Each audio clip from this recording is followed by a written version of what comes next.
Welcome back, guys. I am Jonathan, your friendly community manager here at Quixel. Today, again, I have with me Jack McKelvie, and he will be featuring his Blood Gulch bunker in Unreal 4 and how to make it. So for those of you guys who saw the first stream, we're going to be going a little bit more in depth this week. So with that being said, as always, please feel free to ask questions in chat. We are always around and ready to help whenever needed. And Jack, please take over, buddy. Hello everybody, we're going to be going over how I created this bunker. And so to start, I think we should go over references because basically when building this bunker, the first thing I needed to do was I needed to get really good references. That was one of the hardest parts basically, is just figuring out how I wanted to design this bunker. And one of the first ways I did that is I actually have an old book from the original game that has a lot of concepts by Frank. I cannot pronounce that. Capizzuto. Anyways, he has some amazing concepts that he made for the original Combat Evolved. And being such an old game, I knew that the source material was probably going to be a lot more detailed and advanced than the actual in-game final models. So I started looking for all these original concepts, and having some of these books really helped because some of the source material it's hard to find on the internet.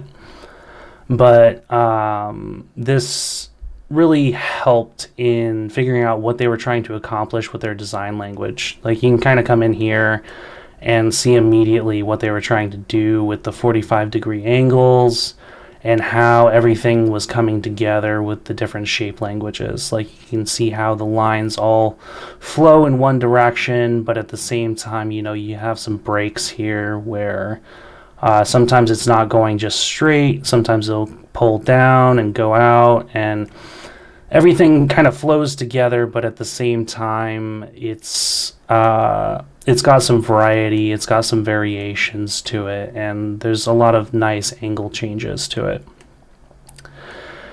With that in mind, I started looking at a lot of other modern sci-fi designs as well. Quixel's own Rebirth was a big inspiration, and some of the designs from Destiny was a big inspiration as well. Once I found out how Bungie approached their design for Forerunner structures, being that they took a lot of inspiration from brutalist architecture, I started looking up a lot of designs that would help me there. Because in recent years, the designs for Forerunner structures have changed a lot, but I really wanted to stick to Bungie's original vision for Halo. And so looking up all these interesting brutalist designs really helped inspire me for some of the shape language. Another thing to note is like a lot of the texturing was somewhat inspired by some of these real world references. A lot of these leakage stuff and some of the detail and colors and whatnot I drew inspiration from. And I have a lot of references here. I also collected some surface material references from the original Halo trilogy. I really wanted to make sure to, again, stick to Bungie's original vision where they had this kind of metallic look, and it almost had like almost a circuitry component to it. I kind of skipped the circuitry component, but I really like this metal look, so I really wanted to incorporate that into my own designs. I also looked at Halo 2 Remastered and just considered how other people have approached this, because there's been quite a few remasters already, not specifically for Blood Gulch per se, but like the original Halo trilogy has been remastered, and you can see here that some of these cutscenes from Blur were a big inspiration as well. They have some very intricate designs that I felt fit into the Halo universe really well. Now that we've gone over some of the reference material, I'd like to jump into how I started doing the blockout. And with the blockout, it was pretty simple. I actually started with the original design. As you can see here, this is straight out of Halo Combat Evolved from the PC edition. I just I grabbed this and started using this as the initial reference for both scale and also just design. One of the things I didn't really like about this is I still don't really like them. These things that kind of stick out here, I was never really a fan of these, and same with this. But I wanted to make sure to still have that verticality component to it, because when playing the original Halo, something that has always really stuck out in my mind is that a lot of times I would be on top of this bunker running around with a sniper rifle, and I'd be hiding behind one of these or one of these in order to take shots at like my friends in a tank or, you know, whatever. So I wanted to really make sure to include some sort of vertical components that could act as a replacement for that. And with that in mind, I decided to create some pillars. And so let me pull up this. This is kind of how I started out with the original blockout. I just wanted some basic shapes, and I went over this in the breakdown, but basically to make these first shapes, I wanted to just create a cube, have that set on the floor, and really all you do is just start stretching it, pulling it, pushing it, just figuring out what kind of shapes you want to communicate. And a big part of this comes from the references you've gathered. The references you've gathered will inform how you want to design your bunker or whatever sci-fi design that you're doing. So it's really important to make sure that you have all the references that you could possibly need. You don't want to go too overboard. You don't want to have a bunch of unnecessary stuff that just kind of clutters your screen, but anything that adds value to what you're designing is really important to include. So for this, I basically just started playing with different shapes. I didn't like the really boxy shapes, so I decided to add a bevel. And in my sci-fi designs, I really like to consider a 70-30 balance type rule. It's a flexible rule, but it's just something I like to consider every now and then. Like if, for example, for this bevel, you can go directly half. If I just put in a value of 0.5, that will be half of this length that I've beveled. And I'm not really a big fan of that. I like to have a little bit more of a, like I said, a 70-30 balance where perhaps, you know, it's a 30% bevel or a 70% bevel. And what that does is it just allows you to balance details a little bit better. So now this strip here is much longer than these two. And if I were to do this here, I think I'd probably pick something like that. And with that in mind, continuing the, I guess, rule of, I guess, the rules that I came up with myself. One thing you can do is consider values of 3. A lot of details that I make for things and a lot of designs that I do, I like to have components of 3. It's just something that someone came up with and it kind of looks good, and if it doesn't look good, feel free to change it, because I'm a strong believer that any sort of rules that you come up with should really be flexible. You need to know when you want to break the rules, when you want to preserve your rules. And so, like, for something like this, I would just duplicate it and then resize it, and you already have something that's starting to look a little bit more refined, a little bit more interesting, And if you even just place that here, you got like, again, a 70-30 type setup. So you have like 70% here, maybe 30% here. And then you can just duplicate that again. I usually like to have something like this a little bit closer. And this is not exactly the same. I'm modeling this on the fly, but if I just resize that, there we go, something like that. And voila, we have something that looks kind of interesting. It has some basic shapes to it, and yeah, that's a good start. That's something that we can work from. So I'm going to go ahead and delete this real quick and just show the example mesh that I came up with. One of the rules I had for this is I didn't want any sort of concave curves, and I made an exception here. I actually have a couple concave curves. One of them is a bit later. I have a curve that comes in here that's just sort of like a chip out of this, and then I have this concave curve here as well.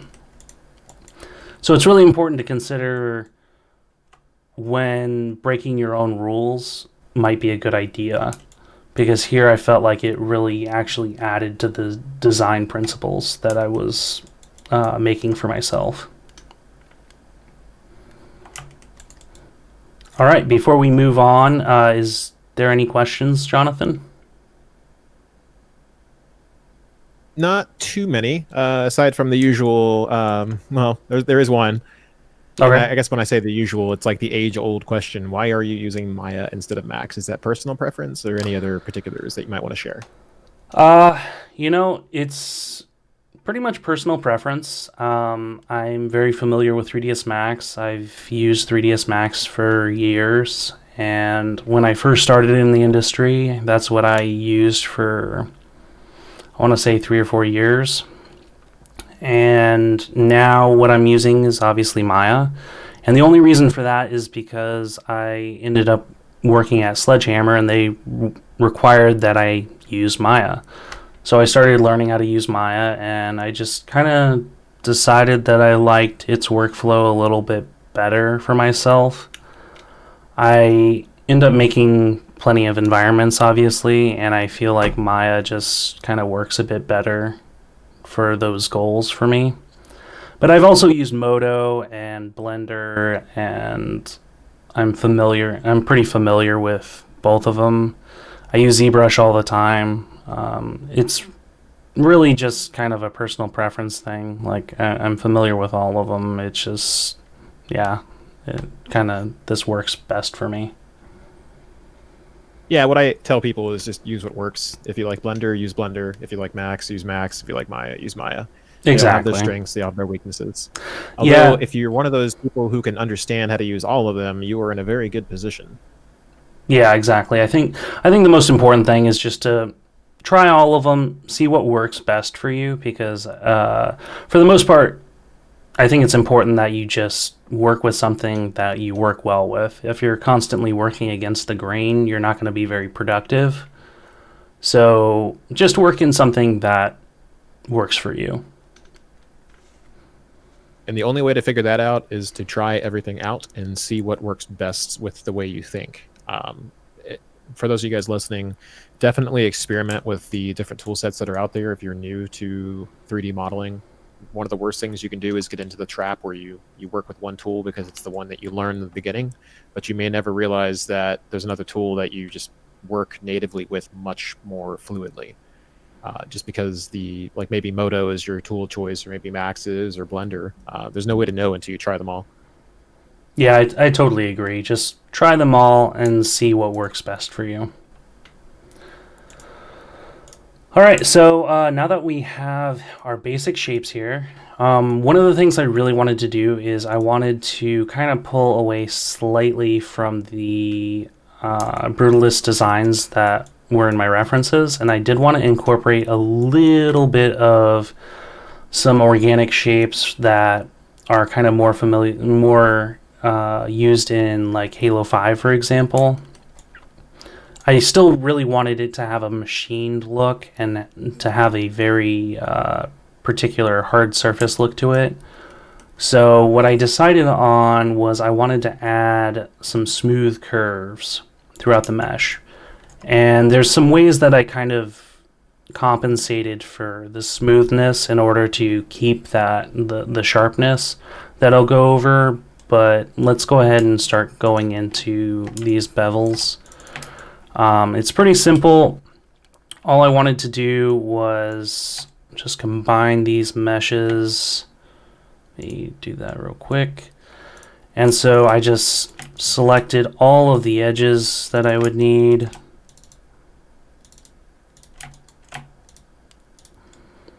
And did a bevel. And basically what I wanted to do was I wanted to add a nice smooth curve to these edges. So I just bumped up the segment counts to around 6. And now when we look at it, it still looks machined. It still looks like someone made it. It doesn't look particularly organic, but it does look a lot more advanced than the original Halo. And one of the major considerations I had was I really wanted to take the original designs and just push them into an area where, like, hey, maybe they would have wanted to do this if they had the technical ability to do so, because it was made on the original Xbox. Maybe they weren't able to add these kinds of bevels. And now that we have these kind of curves, the one thing I noticed that looked pretty unnatural is these edges here. I really didn't like how sharp these edges were.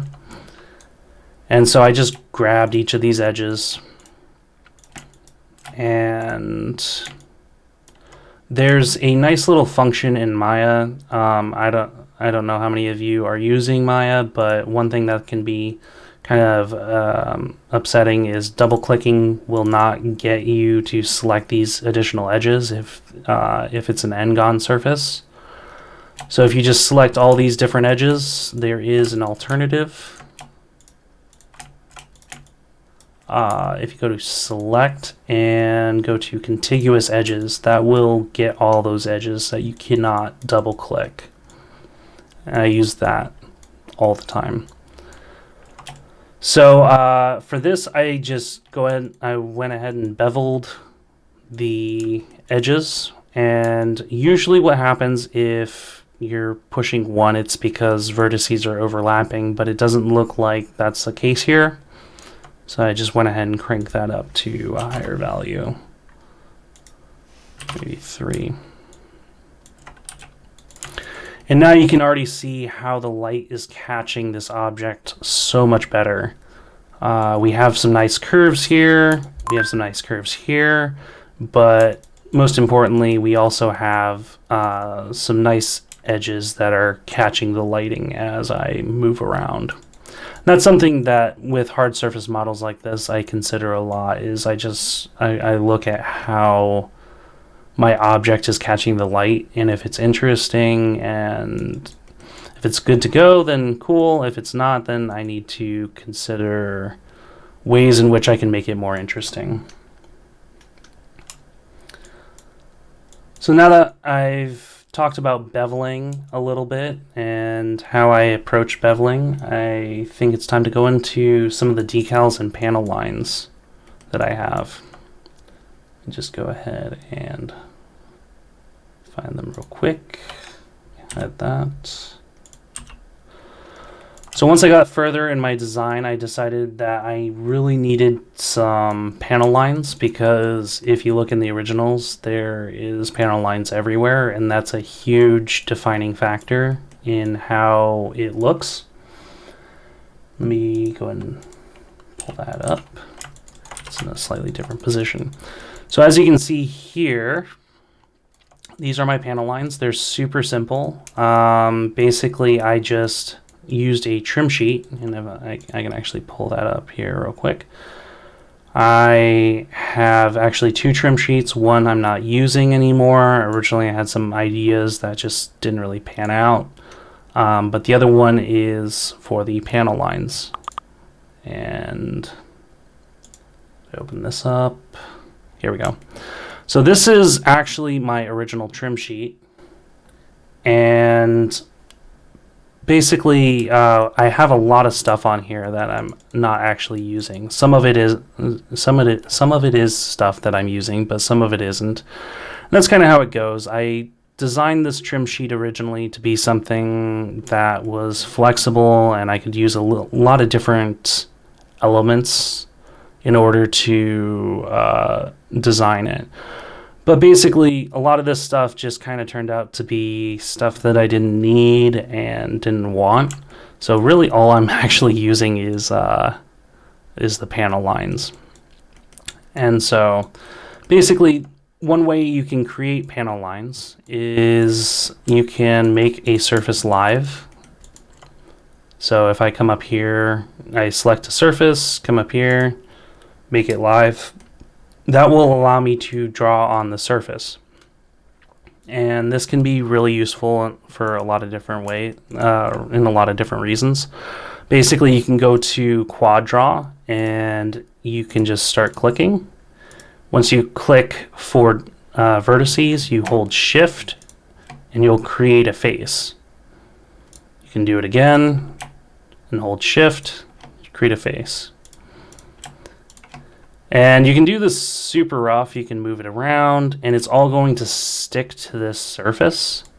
So this can be really useful if you're making panel lines. You can also, you can go back and edit these.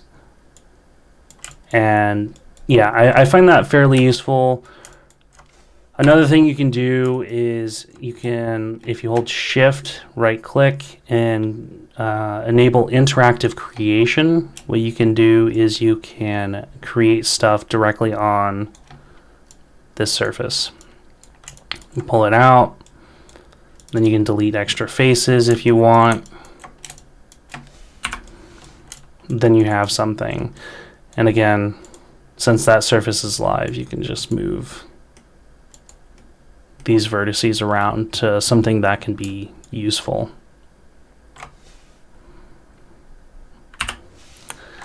That's actually also how I created the lights as well for this live surface. So I would just create a cylinder and it's ready to go. With Maya, basically these techniques can all be used in different programs. Like I know Blender has Decal Machine and all kinds of other different tools for doing these kinds of things. 3ds Max, I'm not sure about their tools right offhand, but I know they can do the same things. It's just different ways to do it. Delete that. And the last thing I really want to touch on for these decals is basically when you're making decals for a mesh, you need to offset them from your base mesh. If you don't offset them, what you're going to face in any sort of game engine is you're going to get a lot of Z fighting.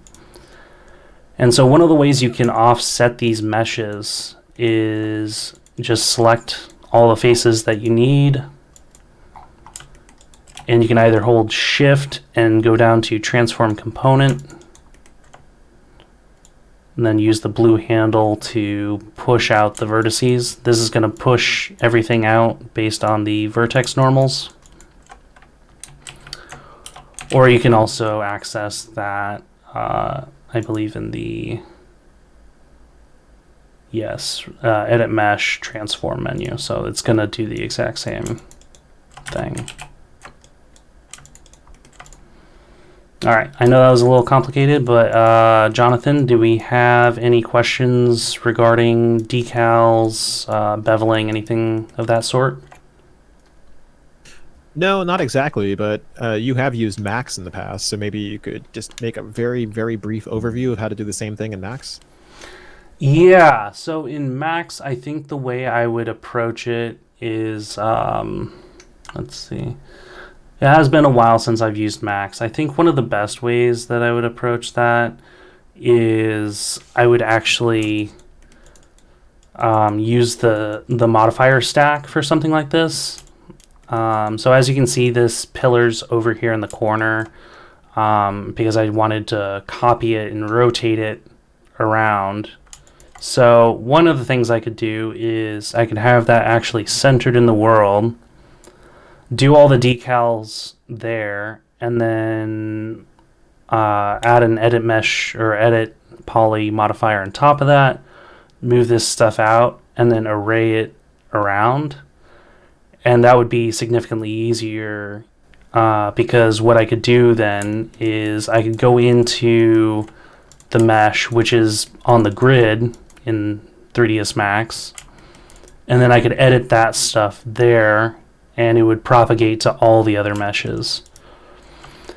Now, in terms of a live surface, I'm not quite sure how I would emulate that in 3ds Max, but what I could do, one of the other techniques that I did is I just started adding cuts into my base mesh, and this is something that you can do one-to-one in 3ds Max, where I would grab the mesh, grab my cut tool, and just start adding cuts. It's a little bit harder because I have this beveled. There we go. And then I would just start adding cuts where I want my panel lines.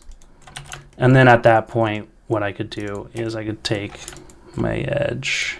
Let's do select contiguous. And then you could bevel that edge. My bevel breaks all the time. But you could bevel that edge and you would have a proper surface here that you could then UV. And speaking of UVs, I think it's time that we actually broke into that briefly because there was one technique that I used that a lot of people found pretty useful. Basically, I can go into my UV editor, and for something like, let's say, this guy, yeah. So UVing something like this would be pretty complicated and a bit tedious. One of the ways that you can do this very quickly in Maya is you can go into UV and unitize, and that's going to fit every single face in the 0 to 1 space. And then what you can do from there, select every edge and deselect your border edges. And then if you move and sew them, that's going to put them in a perfectly spaced uniform strip. And that's going to give you something to work from that you can easily put over your panel line. So I can just scale that. And then we're pretty much good to go. The only problem is this is not evenly spaced at all, and or not properly spaced based on how these faces are spaced. So you're going to get a lot of stretching in the pixels for these guys. So it's important to make sure that you unfold the mesh as well in one direction. So now what I have going on is this is relaxed in one direction. And then we can just rescale this to something that will kind of work. And then you can preview that in the editor, of course. So if you're looking at it, you can kind of find where it should be. Make sure it's aligned with your other panel lines, and then you're good to go. That's how I usually approach UVing panel lines because it's pretty easy and it tends to work for almost all of them. And if I want any other sort of decals, what I can do is, again, it's the same process. Just draw on the surface and then just align those UVs over whatever you want. So maybe I want some of these kinds of angles. I would just overlay that directly over.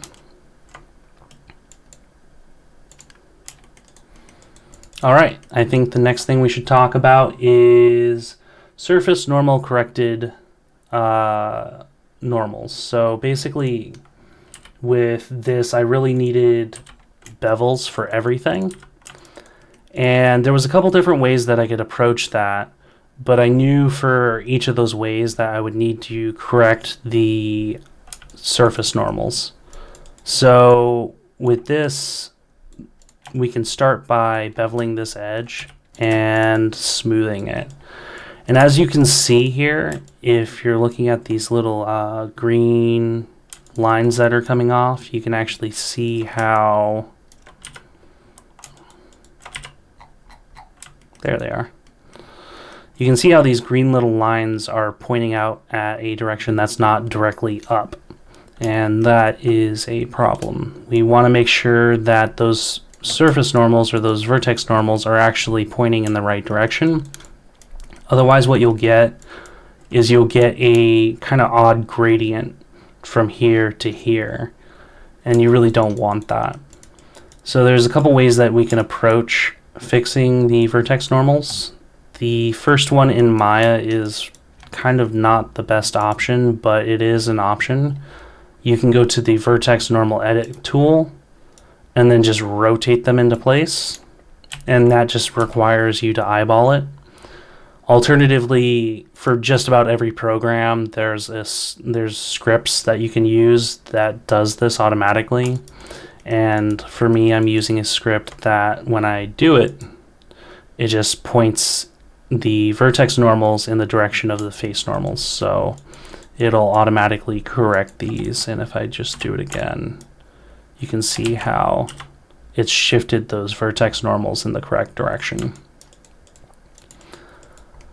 And for this project, I considered basically all of these different methods, and one more method that you can do is you can add some segments, and so it holds up a little bit better.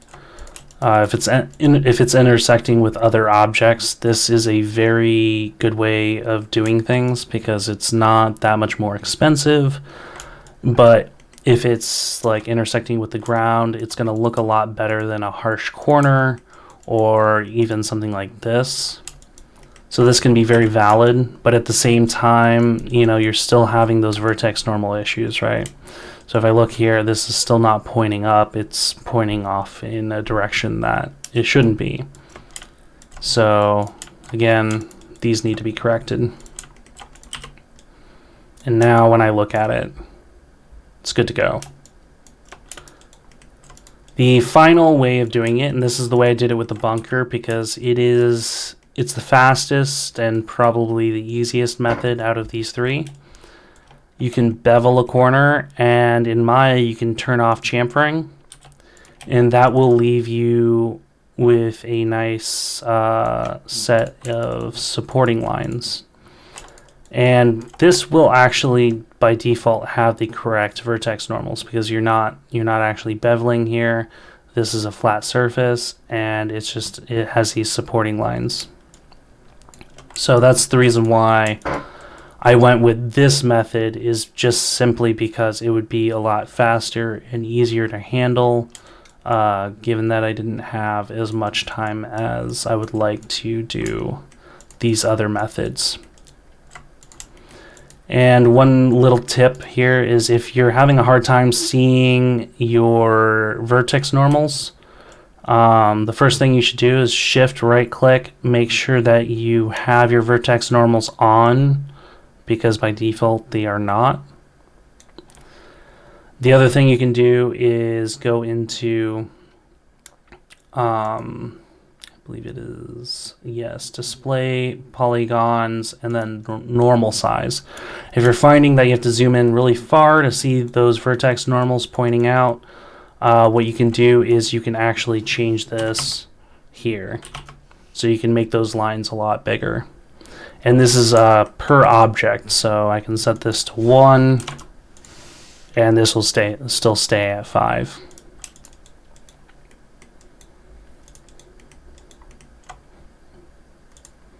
All right, Jonathan, do we have any questions about corrected vertex normals?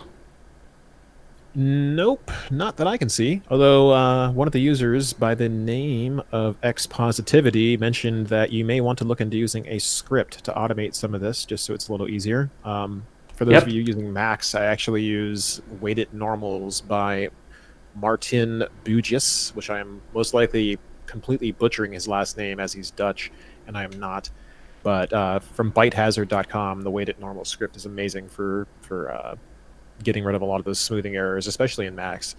I also use a various amount of like I'll even go through and manually do it, but yeah, I mean weighted normals are one of the biggest things, especially when you work with Megascan's data the way I do, where I often use the textures coming out of Mixer or out of the library itself as a replacement for a high poly bake, in which case you can just pretty much average out the normals on any face and then allow the normal map from Megascans to do all the work. And then it ends up having no smoothing errors whatsoever. It's actually a really easy workflow.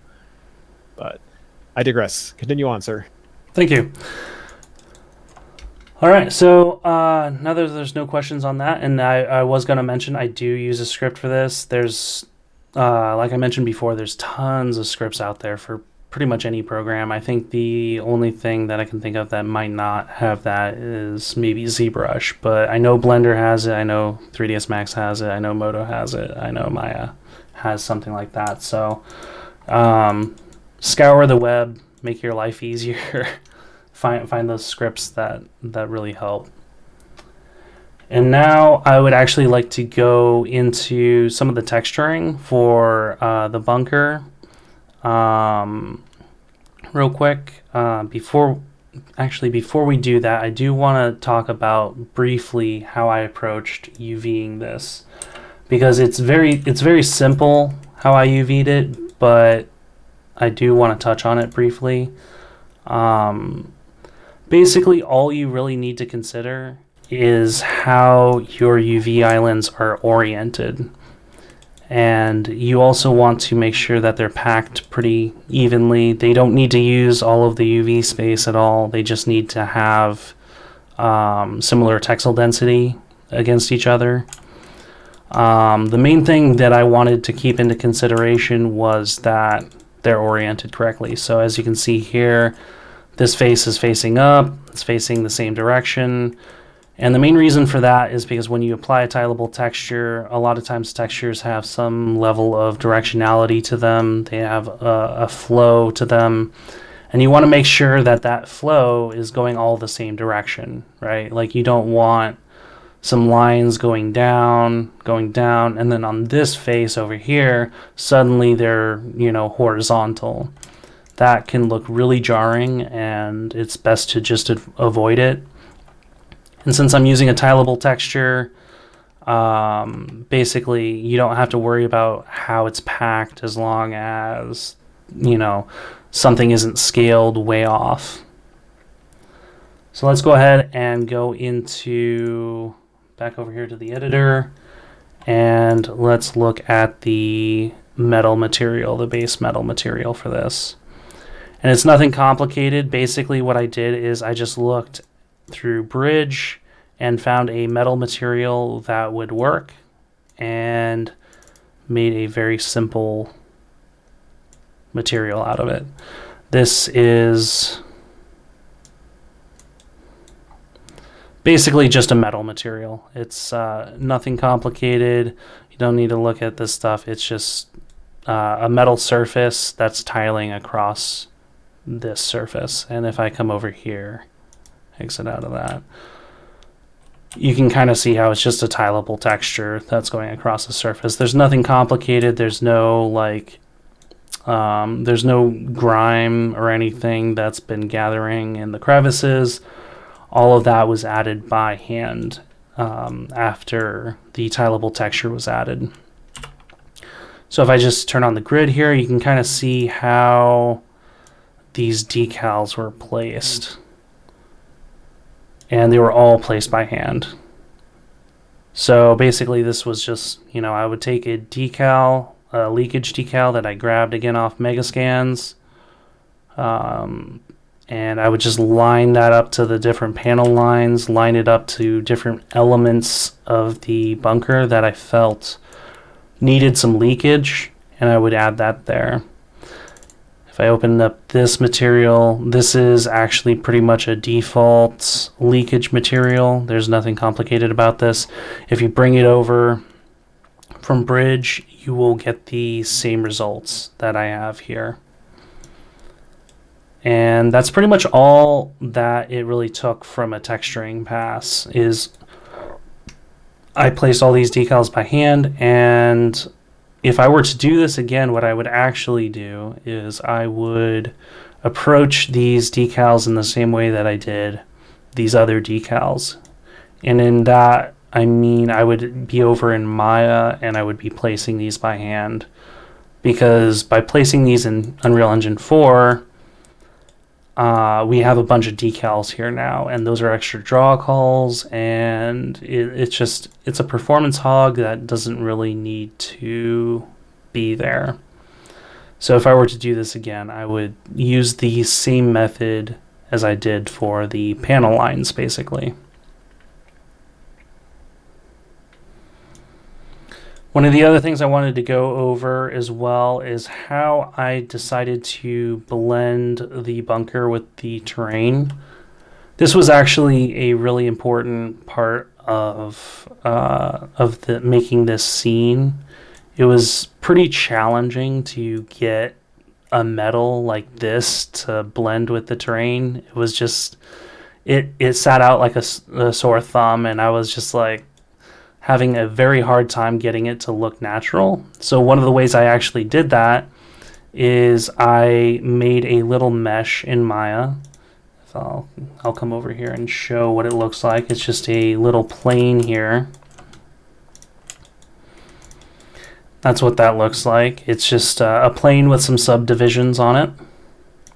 And in Unreal Engine 4, I used the same blueprint that we gave away for the roads, except I used the that updated mesh, and I started dragging that around the base of the bunker. And what that did is it gave a nice blend between the terrain and the bunker, and you can kind of see how it's blending here. If I open this up, give me 1 second. There we go.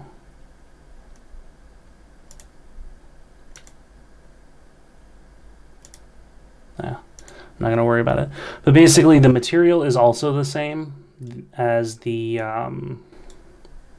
roads. I'm using pixel depth offset as a way to blend between the bunker and the ground. That was a nice start, but as you can see, there's a bit of jankiness to it. There's some artifacts. It doesn't look perfect. It has a nice gradient blend, but it's not enough. You need to really push beyond that. And the way I did that is I used a lot of rock meshes, and this really helped kind of make the blend look a little bit more natural. If I pull this away, you can kind of see just how kind of artificial this looks. But once I introduce a rock, suddenly it's starting to look a bit more natural, and some of these artifacts start to blend in. They start to be a little bit less noticeable. And once you add some foliage in on top of this, it helps tremendously, because at that point, when you're back in your shot, all of this sort of blends together, and it really helps sell the blend between road and bunker. One of the last things I wanted to go over is I wanted to talk a bit about the lighting as well for the bunker. It's very, very, very simple, and as you can see, I have some lights here. They're just kind of scattered around haphazardly. It's mainly there just to add a bit more detail. Some of those lights just they add a little bit to the overall look. It helps kind of draw your eye to specific areas. Especially here at the entrance, it really helps. You can kind of have these bright lights in here, and it just helps, again, draw your eye to this open area. So if I look at the material is actually very simple. It's just a color input, and I have that value set pretty high. Yeah, it's set to 100,000 here. And the reason for that is because we set the scene up in a physically accurate way. And in order for the emissive values to catch in this exposure range, I had to crank those values really high. One of the things that I found really useful for making these lights is, again, that Livelink feature in Maya.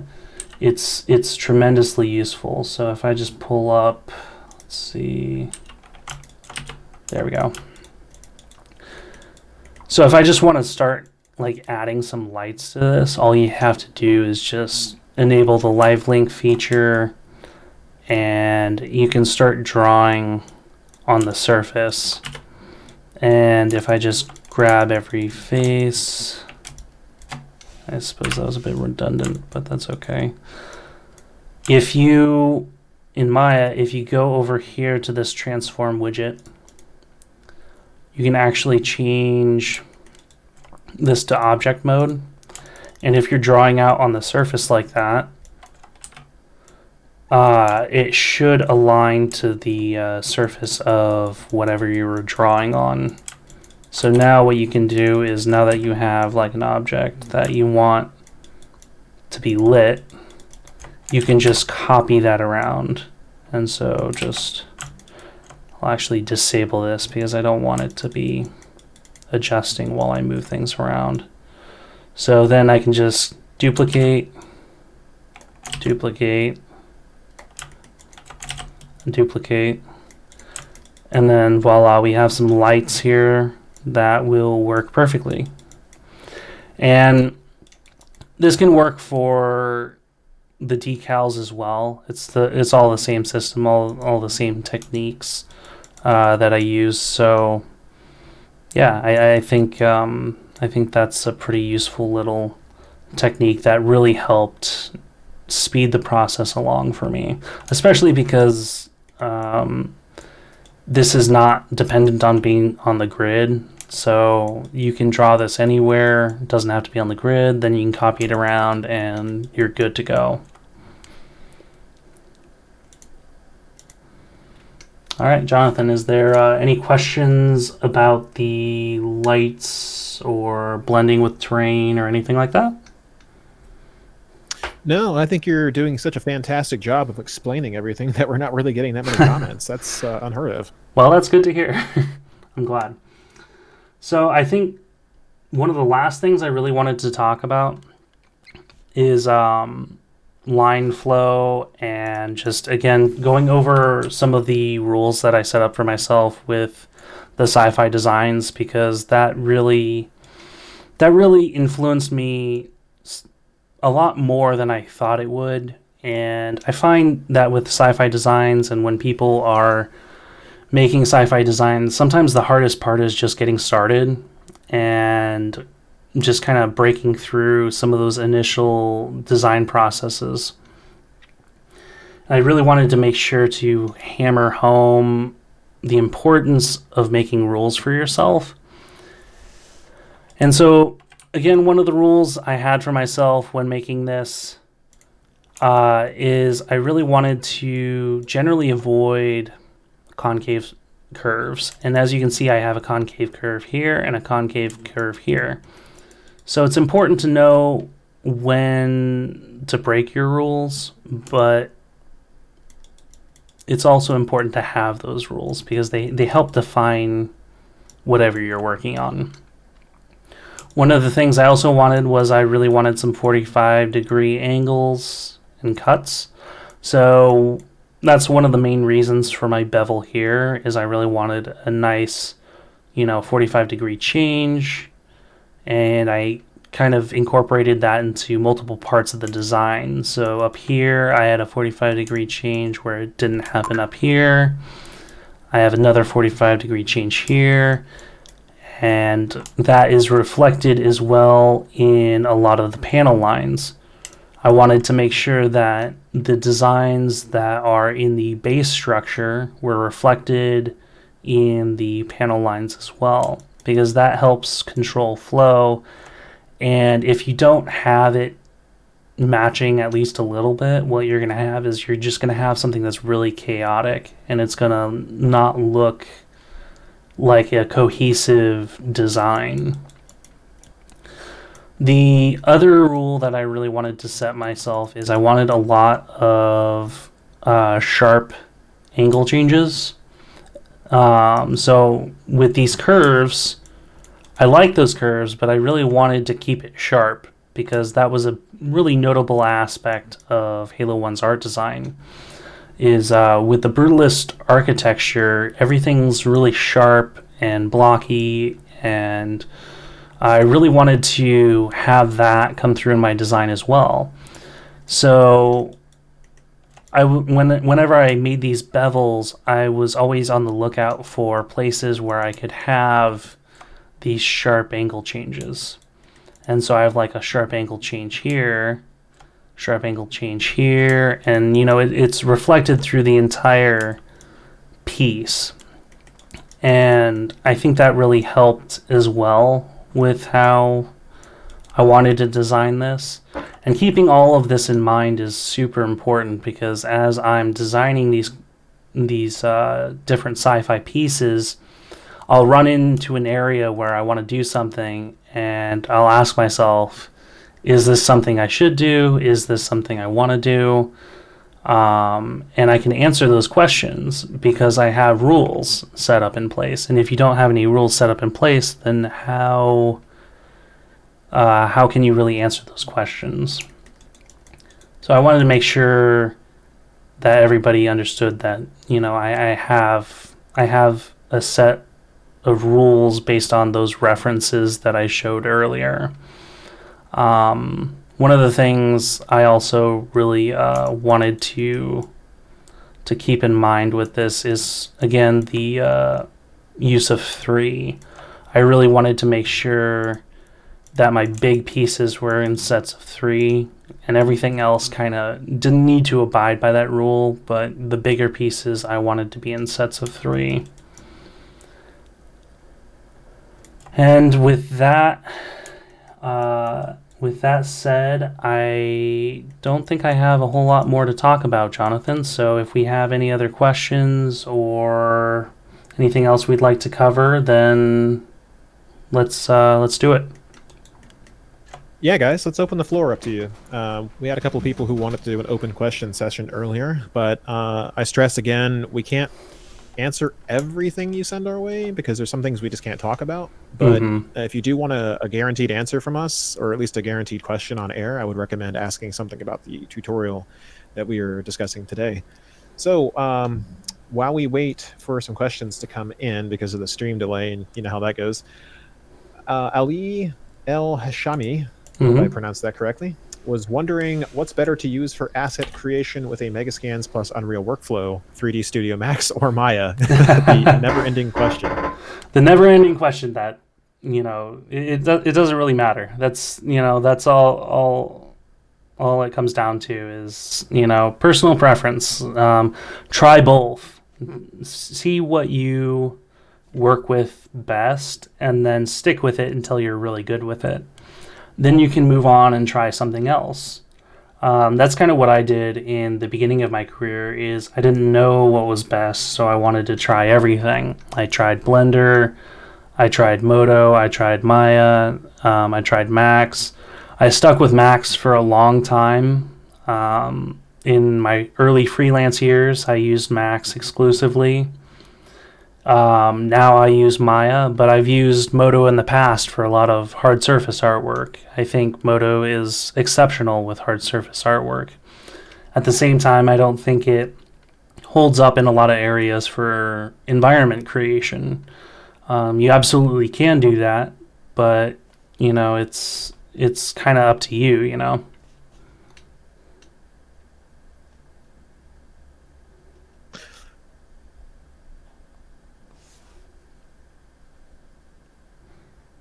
I coming through? I think I hit the wrong button. Oh, now you are. Now you are. Oh yeah, weird. I must have smashed the wrong button. Anyway, yeah, I mean that's the way it is with any software, really. The learning curve is just really your own ambition and your own willingness to put up with frustrations that you'll find in any software, because nothing's perfect. Everything's made by people, and the people who make a particular software may have a specific design prerogative that they are adhering to that may not be fundamentally gelling with what you think and how you feel about things. So it's always best to experiment and try. But now that we have caught up with the stream delay and people can see that we are now asking for questions, let's see. I don't even know how to begin pronouncing this. Aitor Saval Rueda, I guess that's correct. Can we see the distance field visualization mode? Is the building all one mesh or is it modular? Yeah, sure. So let me go ahead and pull that up real quick. And sorry if I butchered your name. So it's nothing particularly special. This is all one mesh, and if I open this up, it's gonna look way off. Yeah, it's gonna look way off because the emissive lights are cranked up very high. But basically, what I have here is one mesh, and I have broken it up into different materials, and I applied those materials over here, but not in the static mesh editor. I do have the distance field resolution scale set up higher, and you can find that under the build settings. What this will do is it will give your mesh a bit more detail if it's a larger object. So this can really help for bigger stuff. Like I have some of these rocks in the background that are really huge. I decided to bump those values up as well. So let me go ahead and disable this. There we go. So yeah, some of these rocks back here, I have it set to something like 4. The bunkers set to 4. I was pretty happy with 4. Anything higher than that wasn't doing a whole lot, and it was just increasing the build times. So I went ahead and left it at 4.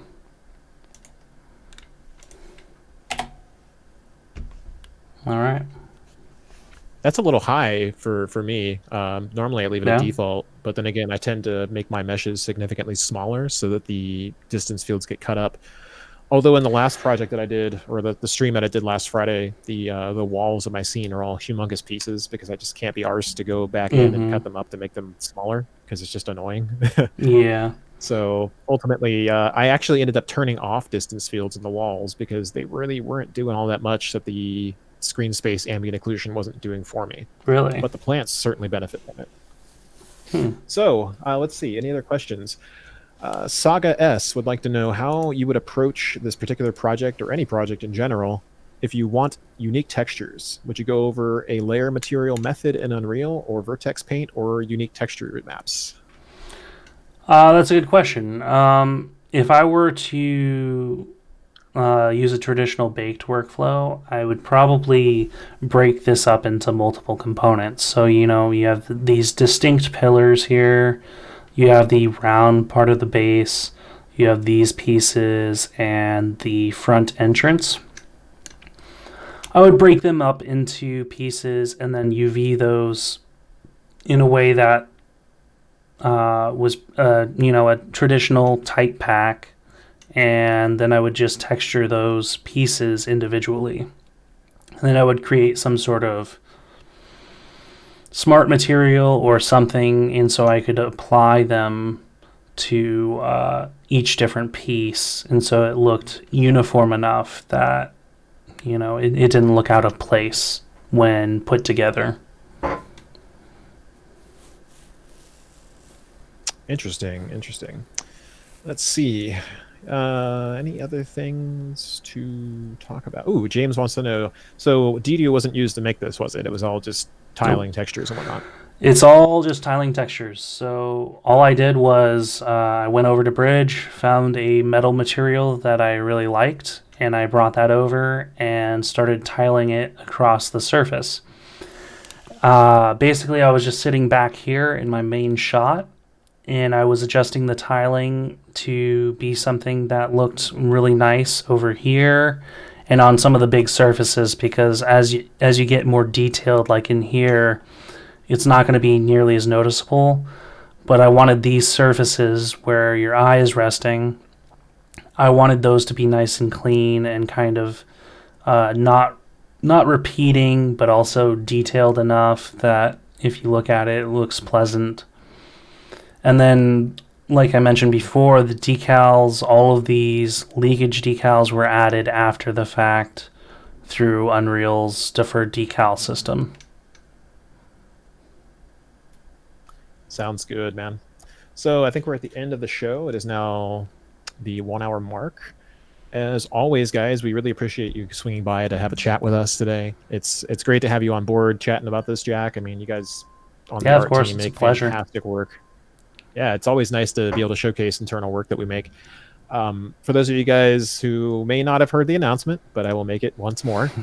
We have joined forces with Epic Games. That means that you guys now have access to the entire Megascans library for free if you are working with Unreal Engine 4. So that means everything that you've seen here today, everything we've discussed that is related to Unreal Engine and Megascans may be used to work within Unreal, which is amazing. For the first time ever that I'm aware of, there has been nothing quite as close to like this level of freedom in CG. And I've been doing this for 20 years now. I'm getting old, but there's been nothing quite like this out there ever since I've started. Like when I was younger, we only had like free texture packs and whatnot, but they never came close to the level of realism that is now available to everybody who would like to work within Unreal. Again, 100% free to use with Unreal. You guys, at any point, I would love it if you would come and show off the work that you're making at the Quixel art community, which may be found via facebook.com/groups/Quixel Tools group. Feel free to join, ask questions. We are always there. We're always willing to help. If nothing more than just hitting love and like on the work that you guys make, because really there's so much of it coming in and it's all really awesome stuff to see what you guys come up with and can envision, from like fantastic water vistas to like intricate shadowed fogged forest. There's so many different things we've seen, and it's such a privilege to be able to be part of this with you guys. So that all being said, tune in. Hopefully we'll be back next week. It's starting to get to the holiday season, so it's getting a little hectic here, but we will try to be back for next Friday. But as always, I'm Jonathan, and again, thanks Jack for coming on, and thank you guys for being here with us. Yeah, thanks for having me.